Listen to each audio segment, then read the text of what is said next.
Start. तो अब हम आज क्या पढ़ेंगे? विशेषण। आज हम लोग विशेषण पढ़ेंगे। क्या पढ़ेंगे? विशेषण पढ़ेंगे। विशेषण के बाद उसके भेद को पढ़ेंगे कि उसके कितने भेद होते हैं। तो पहले हम लोग विशेषण की परिभाषा को पढ़ते हैं। क्या आप में से कोई विशेषण की परिभाषा बताएगा क्या? चलो साक्षी बताओ तो। विशेषता बताने वाले शब्द को विशेषण कहते हैं। ठीक, गुड। ठीक, शब्द की विशेषता बताने वाले शब्द को विशेषण कहते हैं। ठीक। संज्ञा या फिर सर्वनाम, इसमें हम संज्ञा को देखेंगे या फिर सर्वनाम को देखेंगे। चाहे वो संज्ञा का शब्द होगा या फिर वह सर्वनाम का शब्द होगा। तो संज्ञा और सर्वनाम शब्द की, यानी वो शब्द जो होगा वो हमेशा किसका होगा? या तो संज्ञा का होगा या फिर संज्ञा का होगा या फिर सर्वनाम का होगा। तो संज्ञा और सर्वनाम शब्द की विशेषता बताने वाले शब्द को ही हम क्या कहते हैं? विशेषण कहते हैं। यानी संज्ञा शब्द जो होता है या फिर सर्वनाम शब्द जो होता है, जब उसकी हम विशेषता बताते हैं उसी शब्द को ही हम क्या कहेंगे? विशेषण कहेंगे। अब जैसे में अब यहाँ पे हम देखते हैं, मनीष अपनी कक्षा में पढ़ने में सबसे अच्छा है। अब इस वाक्य में ऐसा कौन सा शब्द आया है जिससे हमको पता चल जा रहा है कि यह मनीष की विशेषता बताई जा रही है? शांतनु बताओ तो, ऐसा कौन सा शब्द है जिससे हमको पता चलता है कि यह विशेषण का शब्द है? अच्छा है। अच्छा है, बहुत अच्छा। साक्षी? अच्छा है। ऋतु? अच्छा है। गुड़िया? अच्छा है। अच्छा है। ठीक। अब इधर ध्यान, मनीष शब्द जो है यह संज्ञा शब्द है। मनीष शब्द जो है वो संज्ञा शब्द है ना? Yes sir. मनीष क्या है? संज्ञा शब्द है। संज्ञा शब्द है। और यहाँ पे परिभाषा क्या कर रही है कि जो संज्ञा शब्द होगा, तो मनीष इसमें संज्ञा शब्द है। और अपनी कक्षा में, यानी उसके साथ बहुत सारे लड़के पढ़ते हैं, अपनी कक्षा में वो सबसे क्या है? अच्छा है। सबसे अच्छा है। यानी मनीष की विशेषता बताई जा रही है कि मनीष जो है अपने कक्षा में पढ़ने में बहुत तेज तर्राक लड़का है, बहुत ही अच्छा लड़का है। अब आगे देखते हैं, दूसरा देखते हैं, वर्षा सुंदर लड़की है। तो वर्षा शब्द जो है ये क्या है? संज्ञा शब्द है। Yes sir.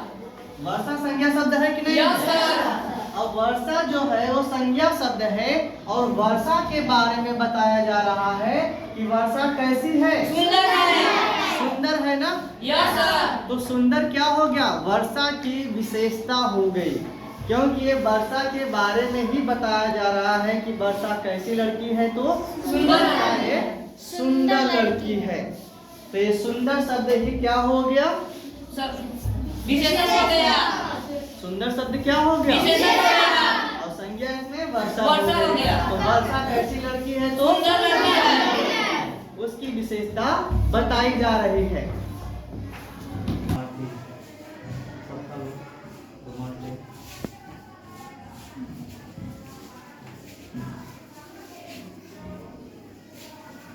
चलो तो अब हम लोग देखेंगे, अब इसके भेद को पढ़ेंगे। क्या पढ़ेंगे? भेद। तो विशेषण समझ में आ गया ना? Yes sir. विशेषण में रिपीट करते हैं, वो संज्ञा शब्द होगा या फिर सर्वनाम शब्द होगा। जब उसकी विशेषता बताई जाएगी उसी को हम क्या कहेंगे? विशेषण कहेंगे। तो चलो आइए हम देखते हैं अब विशेषण के भेद को। अब विशेषण के भेद को हम लोग देखेंगे। तो विशेषण के कितने भेद होते हैं किसी को मालूम है? Yes sir, 4। गुड। रूबी बताएगी कि कितने भेद हैं? कौन कौन से?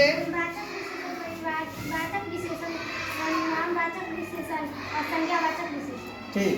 गुणवाचक विशेषण, परिमाणवाचक विशेषण और संख्यावाचक विशेषण, और चौथा सार्वनामिक विशेषण। क्यों गुड़िया, समझ में आया ना? कितने भेद हैं? 4 है। विशेषण के भेद कितने हैं? 4 है। कौन कौन से? परिणामवाचक विशेषण, गुणवाचक विशेषण, परिणामवाचक विशेषण, संख्यावाचक विशेषण, सर्वनाम विशेषण। ठीक, बहुत है आपका गुणवाचक गुणवाचक विशेषण। कौन सा विशेषण? गुणवाचक विशेषण। और दूसरा भेद है परिमाणवाचक विशेषण। तीसरा है संख्यावाची विशेषण। संख्यावाचक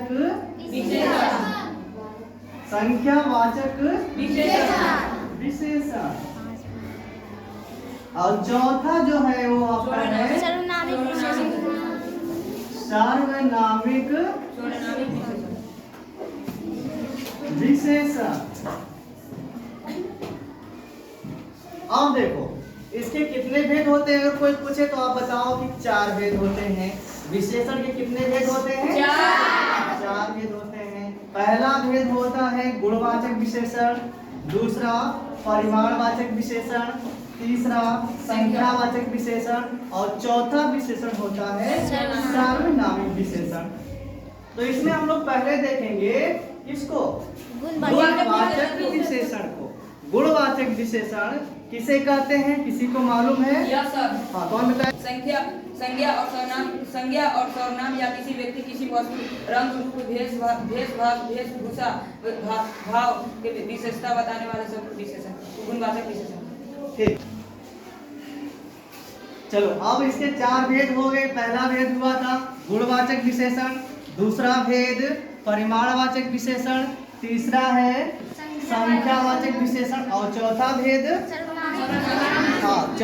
भेद है सार्वनामिक विशेषण। तो अब ध्यान देना सब लोग, गुणवाचक विशेषण किसे कहते हैं? तो देखो गुणवाचक विशेषण जो होता है इसमें हम किसी व्यक्ति को लेंगे या किसी वस्तु को लेंगे, या कह सकते हैं संज्ञा का शब्द होगा या फिर वह सर्वनाम का शब्द होगा। संज्ञा और सर्वनाम शब्द या कह सकते हैं किसी व्यक्ति या वस्तु के बारे में, यानी उसके जब आकार, प्रकार, गुण, दोष, रंग एवं रूप, भाव एवं वेशभूषा के बारे में जब विशेषता बताई जाती है उसे हम गुणवाचक विशेषण कहते हैं। चलो इधर देखो,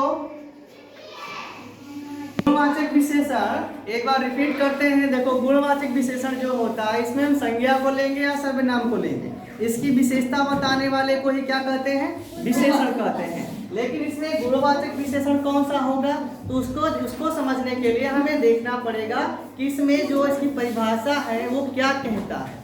इसकी परिभाषा कहती है कि जिसके गुण दोष, जिस विशेषण में किसी व्यक्ति या संज्ञा सर्वनाम के गुण दोष, आकार एवं प्रकार, रंग एवं रूप, उसके भाव, वेशभूषा एवं उसकी दशा के बारे में जब विशेषता बताई जाएगी उसी को हम सब क्या कहेंगे? उसे गुणवाचक विशेषण कहेंगे। अब जैसे में देख लेते हैं हम लोग कि जैसे गुणवाचक विशेषण का उदाहरण हम लोग लेते हैं। जैसे में देखते हैं कि राधा सुंदर लड़की है। राधा कैसी है? सुंदर लड़की है। अब ध्यान देंगे हम लोग कि इसमें ऐसा कौन सा शब्द है जिससे हमें पता चलता है कि वह विशेषण का है। तो सुंदर इसमें विशेषण शब्द है, लेकिन गुणवाचक विशेषण तो इसमें गुण क्या हो जाएगा? सुंदर उसकी दशा का बोध करा रहा है। सुंदर शब्द जो है उसकी दशा का बोध करा रहा है कि वो कैसी दिखती है, तो वह सुंदर दिखती है। जैसे में मोहन काला लड़का है। कैसा है? काला लड़का है। अब इसमें हम ध्यान देंगे मोहन क्या है? संज्ञा शब्द है। मोहन संज्ञा शब्द है ना? मोहन संज्ञा शब्द है और इसमें काला क्या हो गया? रंग हो गया। मोहन का रंग कैसा है? काला है। तो मोहन की जो विशेषता बताई जा रही है कैसी बताई जा रही है कि वह काला है। तो काला शब्द से हमें उसके गुण का पता चला, अर्थात उसके रंग का पता चल गया है, अतः यह गुणवाचक विशेषण कहा जाएगा। चलिए अब देखेंगे हम लोग परिमाणवाचक विशेषण।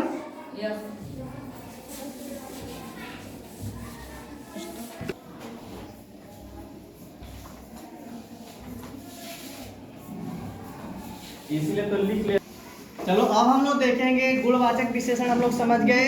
अब हम लोग पढ़ेंगे परिमाणवाचक विशेषण। तो ध्यान देना, परिमाणवाचक विशेषण में परिमाण का अर्थ होता है नापना और तौलना। तो जिस संज्ञा शब्द में या संज्ञा शब्द होगा, सर्वनाम शब्द होगा, जब उसकी विशेषता बताई जाएगी तो विशेषता में हमें उसके नापने तौलने यानी माप तौल के बारे में पता चलेगा, उसे हम परिमाणवाचक विशेषण कहेंगे। चलो तो आइए देखते हैं, उदाहरण लेकर हम लोग देखते हैं। चलो तो देखते हैं, अब इसका हम लोग उदाहरण लेकर देखेंगे परिमाणवाचक विशेषण का। ये परिमाणवाचक विशेषण कैसे है, इसको हम लोग कैसे पहचानेंगे। तो परिणाम का अर्थ हमने क्या बताया, मापना, नापना, तौलना और तौलना।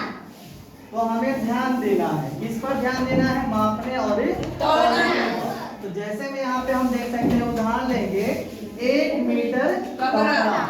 अब इसमें ऐसा कौन सा शब्द है जिससे हमको पता चल रहा है कि इसमें नापने तौलने की बात हो रही है। तो इसमें 1 मीटर, यानी जब हम कपड़ा लेने जाते हैं मार्केट में या किसी दुकान पर, तो उससे तो बिल्कुल पूरा दुकान तो ले नहीं लेते हैं, जितने की हमको आवश्यकता होती है उतने कपड़े हम उससे मांगते हैं। और वो जब हमको कपड़ा देता है तो वह सेंटीमीटर से मापने का काम करता है ना, सेंटीमीटर या मीटर में मापने का काम करता है, तो हमको नाप कर ही तो देता है। इसमें जो है मीटर शब्द जो है, इसमें हमको कपड़ा की क्या कर रहा है, विशेषता बता रहा है ना। कितने मीटर, 1 मीटर। कितने मीटर, 1 मीटर। यानी 1 मीटर शब्द से हमको पता चल गया कि ये कपड़ा कितना है, 1 मीटर। अब जैसे 2 लीटर दूध, दूध शब्द आपका संज्ञा शब्द है। दूध शब्द कैसा शब्द है, संज्ञा शब्द है।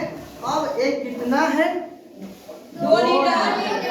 यानी दूध लेने जब हम जाएंगे दुकान पर या किसी के पास में, तो उससे दूध मांगे, भाई दूध हमको दे दो, पूछेगा ना कि कितना दूध दे दें। अगर आप कहो कि हमको दूध दे दो तो कितना देगा, फाइनली नहीं होगा ना। लेकिन जब वो आप कहो कि हमको 2 लीटर ही दूध चाहिए, तो क्या करेगा, वो लीटर से 2 लीटर दूध मापेगा, यानी नाप तौल कर आपको 2 लीटर दूध दे देगा। अब ध्यान दो, अब हम ध्यान देंगे, परिमाणवाचक के 2 भेद होते हैं। कितना भेद होता है, एक होता है निश्चित परिमाणवाचक, निश्चित परिमाण वाचक, और दूसरा अनिश्चित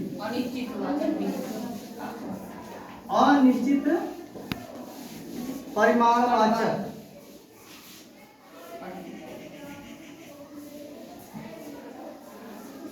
अब देखो, निश्चित का मतलब क्या, कि हमें उसकी संख्या का बिल्कुल बोध हो जाए, वो जितना होगा वो हमें पता चला कि ये दूध कितना है, तो 2 लीटर है ना। लेकिन अनिश्चित का अर्थ होता है कि उसकी संख्या का हमको पता नहीं चलेगा कि वो कितना लीटर है या फिर कितना मीटर है। अगर हम किसी बाजार में जाते हैं और उससे जाके कहते हैं भाई हमको चलो कुछ सब्जी दे दो, कुछ शब्द से हमको क्या पता चलता है, उसकी संख्या का पता नहीं चलता।